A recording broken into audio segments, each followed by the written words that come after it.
गरुड़ पुराण का यह दूसरा अध्याय है। इस अध्याय में यम मार्ग की यातनाओं का वर्णन, वैतरणी नदी का स्वरूप, यम मार्ग के 16 पुरों में क्रमशः गमन तथा वहां पुत्रादिकों द्वारा दिए गए पिंडदान को ग्रहण करना।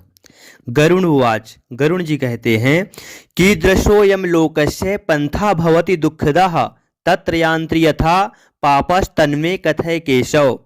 गरुण जी ने कहा, हे केशव, यमलोक का मार्ग किस प्रकार दुखदाई होता है? पापी लोग वहां जिस प्रकार जाते हैं वह मुझे बताइए। तब भगवान ने कहा, श्री भगवान बोले, हे गरुड़, महान दुख प्रदान करने वाले यम मार्ग के विषय में मैं तुमसे कहता हूँ। मेरा भक्त होने पर भी तुम उसे सुनकर कांप उठोगे। यम मार्ग में वृक्ष की छाया नहीं है जहाँ प्राणी विश्राम कर सके। उस यम मार्ग में अन्न आदि भी नहीं है जिनसे कि वह अपने प्राणों की रक्षा कर सके। वहाँ कहीं जल भी नहीं दिखता जिससे अत्यंत त्रसातुर वह जीव पी सके। वहाँ प्रलय काल की भांति 12 सूर्य तपते रहते हैं। उन मार्ग में जाता हुआ पापी कभी बर्फीली हवा से पीड़ित होता है तथा कभी कांटे चुभते हैं और कभी महाविषधर सर्पों द्वारा डसा जाता है।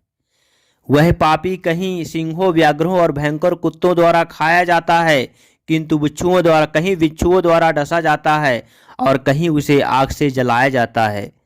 तब कहीं अति भयंकर महान आशीपत्रवन नामक नरक में वहां पहुंचता है, जो 2000 योजन विस्तार वाला कहा गया है। वह वन, कौवों, उल्लुओं, वटों, गीधों, सरगों तथा डासों से व्याप्त है। उसमें चारों ओर दावाग्नि व्याप्त है। आशीपत्र के पत्तों से वह जीव उस वन में छिन्न भिन्न हो जाता है।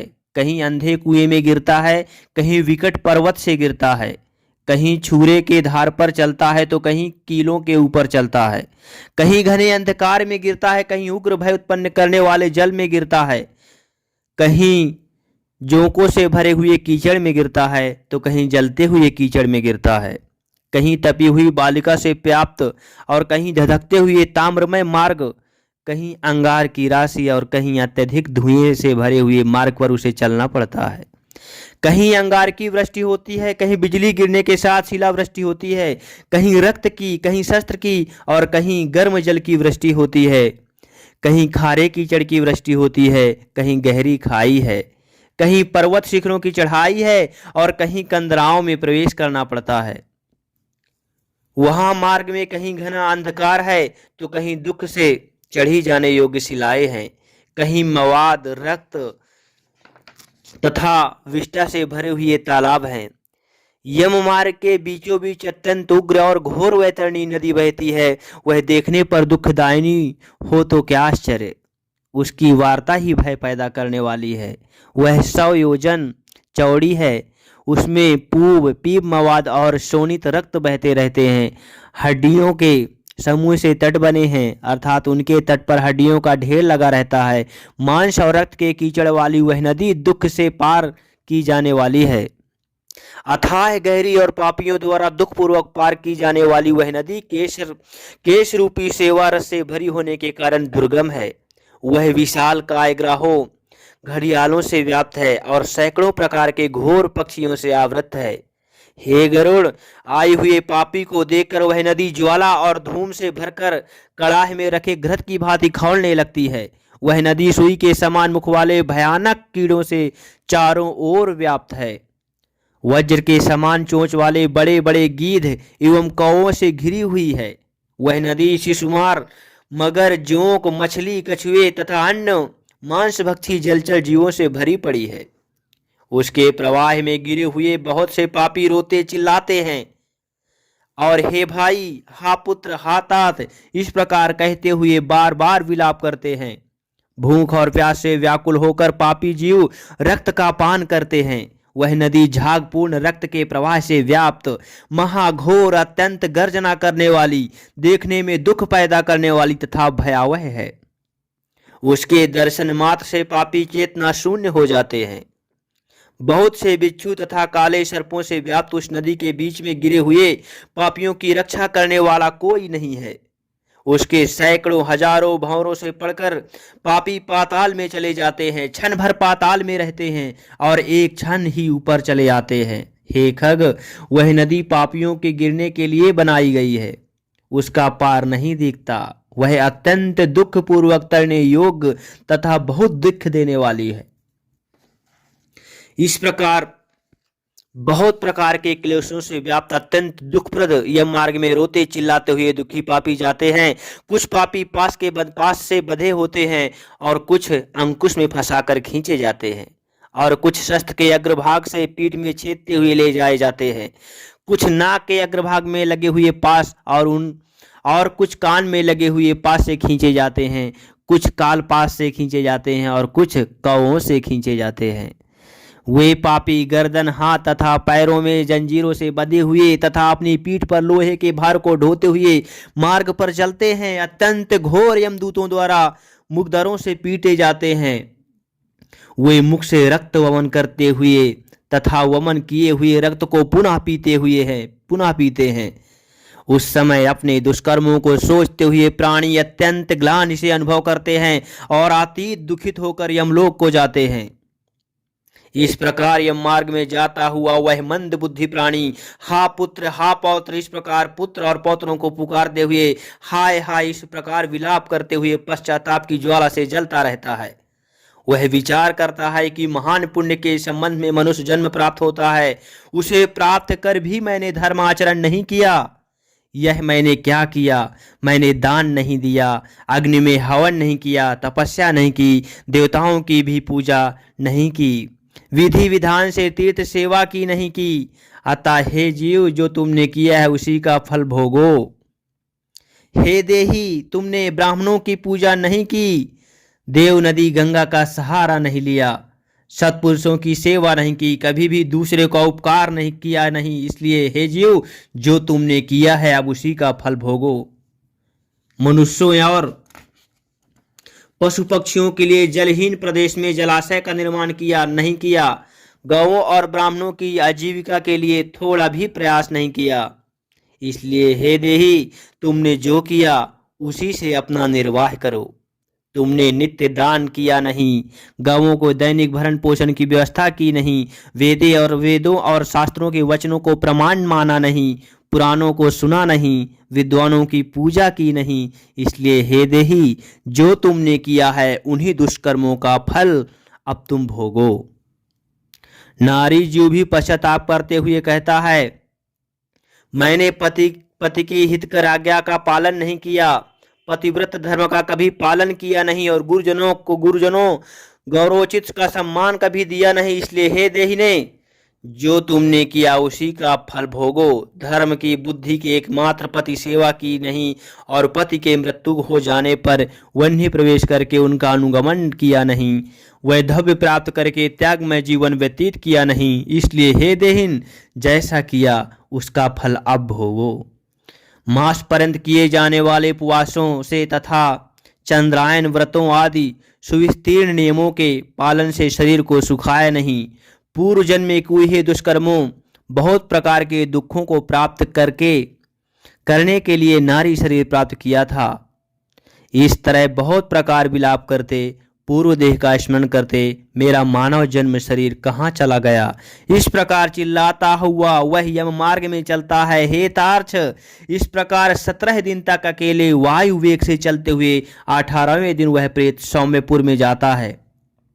उस रमणीय श्रेष्ठ सौम्यपुर में प्रेतों का महान गण रहता है। वहां पुष्पभद्रा नदी और अत्यंत प्रिय दिखने वाला वट वृक्ष है।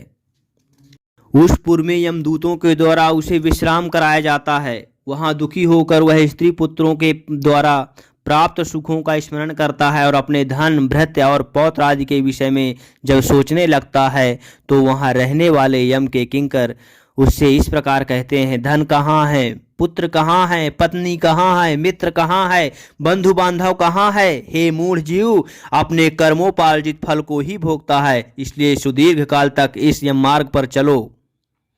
हे परलोक के राही, तू यह जानता है कि राहगीरों का बल और संबल पाथे ही होता है, जिसके लिए तूने प्रयास तो किया नहीं। तू यह भी जानता था कि तुम्हें निश्चित ही उस मार्ग पर चलना है और उस रास्ते पर कोई भी लेन देन नहीं होता।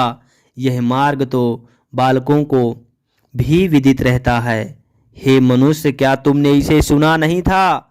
क्या तुमने ब्राह्मणों के मुख से पुराणों के वचन सुने नहीं थे? इस प्रकार कहकर मुद्गरों से पीटा जाता हुआ वह जीव गिरते पड़ते दौड़ते हुए बलपूर्वक पासों से खींचा जाता है। यहाँ स्नेह अथवा कृपा के कारण पुत्र पौत्रों द्वारा दिए हुए मासिक पिंड को खाता है। उसके बाद वह जीव सौरीपुर को प्रस्थान करता है। उस सौरीपुर में काल के रूप को धारण करने वाला जंगम नामक राजा रहता है। उसे देखकर वह जीव भयभीत होकर विश्राम करना चाहता है। उस पुर में गया हुआ वह जीव अपने स्वजनों के द्वारा दिए हुए त्रैपाक्षिक अन्न जल को खाकर उस पुर को पार करता है। उसके बाद शीघ्रतापूर्वक वह प्रेत नगेंद्र भवन की ओर जाता है और वहां भयंकर वनों को देखकर दुखी होकर रोता है। दया रहित दूतों के द्वारा खींचे जाने पर वह बार बार रोता है और 2 मास के अंत में वह दुखी होकर वहां जाता है। बांधवों द्वारा दिए गए पिंड जल वस्त्र का उपभोग करके यम किंकरों द्वारा यम पास से बार बार खींचकर पुनः आगे ले जाया जाता है। 3रे मास में वह गंधर्व नगर को प्राप्त होता है और वहां त्रैमासिक पिंड खाकर आगे चलता है। 4थे मास में वह शैलागमपुर में पहुंचता है और वहां प्रेत के ऊपर बहुत अधिक पत्थरों की वर्षा होती है। 4थे मासिक पिंड को खाकर वह कुछ सुखी होता है। उसके बाद 5वें महीने में वह प्रेत कौंचपुर में पहुंचता है। कौंचपुर में स्थित वह प्रेत वहां बांधवों द्वारा हाथ से दिए गए 5वें मासिक पिंड को खाकर आगे क्रूरपुर की ओर चलता है। 5.5 मास के बाद बांधवों द्वारा प्रदत्त 59 मासिक पिंड और घटदान से तृप्त होकर वह वहां आधे मुहूर्त तक विश्राम करके यमदूतों द्वारा डराए जाने पर दुख से कांपता है।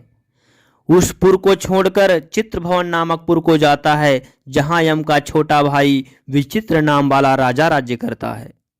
उस विशाल शरीर वाले राजा को देखकर जब वह जीव उससे डर से भागता है, तब सामने आकर कैवर्त उससे यह कहते हैं, हम इस महावैतरणी नदी को पार कराने वालों के लिए नाव लेकर आए हैं। यदि तुम्हारा इस प्रकार का पुण्य है तो इसमें बैठ सकते हो।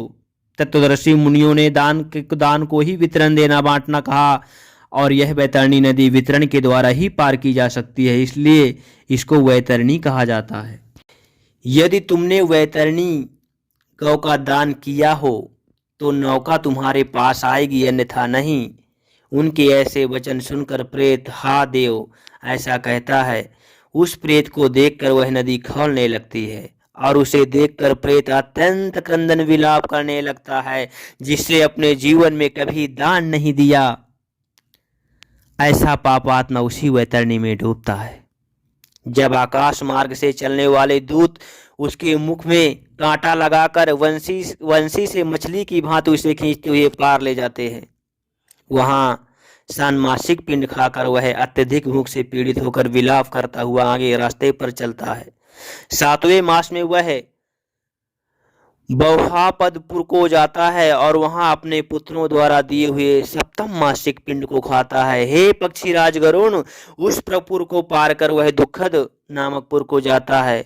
आकाश मार्ग से जाता हुआ वह महान दुख प्राप्त करता है। वहां 8वें मास में दिए हुए पिंड को खाकर आगे बढ़ता है और 9 मास पूर्ण होने पर नाना क्रंदपुर को प्राप्त होता है। वहां क्रंदन करते हुए अनेक भयावह क्रंदगणों को देखकर स्वयं शून्य हृदय वाला वह जीव दुखी होकर आक्रंदन करने लगता है। उस पुर को छोड़कर वह यमदूतों के द्वारा भयभीत किया जाता हुआ 10वें महीने में अत्यंत कठिनाई से सुतप्त भवन नामक नगर में पहुंचता है। वहां पुत्र आदि से पिंडदान और जलांजलि प्राप्त करके भी सुखी नहीं होता। 11वां मास पूरा होने पर वह रौद्रपुर को जाता है और पुत्रादि के द्वारा दिए हुए 11 मासिक पिंड को वहां खाता है। 11.5 मास बीतने पर वह जीव पयोवर्षण नामक नगर में पहुंचता है। वहां प्रेतों को दुख देने वाले मेघ घनघोर वर्षा करते हैं। वहां पर दुखी वह प्रेत नाब्दिक श्राद्ध के पिंड को खाता है। इसके बाद वर्ष पूरा होने पर वह जीव सीताढ़ नामक नगर को प्राप्त होता है। वहाँ हिम से भी 100 गुनी अधिक महान ठंड पड़ती है। शीत से दुखी वह क्षुधित वह जीव इस आकाश से 10 दिशाओं में देखता है कि शायद कोई हमारा बांधव हो जो मेरे दुख को दूर कर सके। तब यमदूत कहते हैं, तुम्हारा ऐसा पुण्य कहाँ है? फिर वार्षिक पिंड को खाकर वह धैर्य धारण करता है। उसके बाद वर्ष के अंत में यमपुर के निकट पहुंचने पर वह प्रेत बहुभीतिपुर में जाकर हाथ भर माप के अपने शरीर को छोड़ देता है। हे पक्षी, पुनः कर्मभोग के लिए वह अंगुष्ठ मात्र के वायु स्वरूप यातना देह को प्राप्त करके वह यमदूतों के साथ जाता है। हे कश्यपात्मज, जिन्होंने अर्ध दैहिक मरणकालिक दान नहीं दिए हैं, वे यमदूतों द्वारा दृढ़ बंधनों से बंधे हुए अत्यंत कष्ट से यमपुर को जाते हैं। हे आकाशगामी धर्मराजपुर में 4 द्वार हैं, जिनमें से दक्षिण द्वार के मार्ग का तुमसे वर्णन कर दिया। इस महान भयंकर मार्ग में भूख, प्यास और श्रम से दुखी जीव जिस प्रकार जाते हैं वह सब मैंने बतला दिया। अब और क्या सुनना चाहते हो? इति गरुड़ पुराणे शारोद्वारे यम मार्ग निरूपणम नाम द्वितीयोऽध्यायः। इस प्रकार गरुड़ पुराण के अंतर्गत शारोद्वार में यम मार्ग निरूपण नाम का दूसरा अध्याय पूरा हुआ।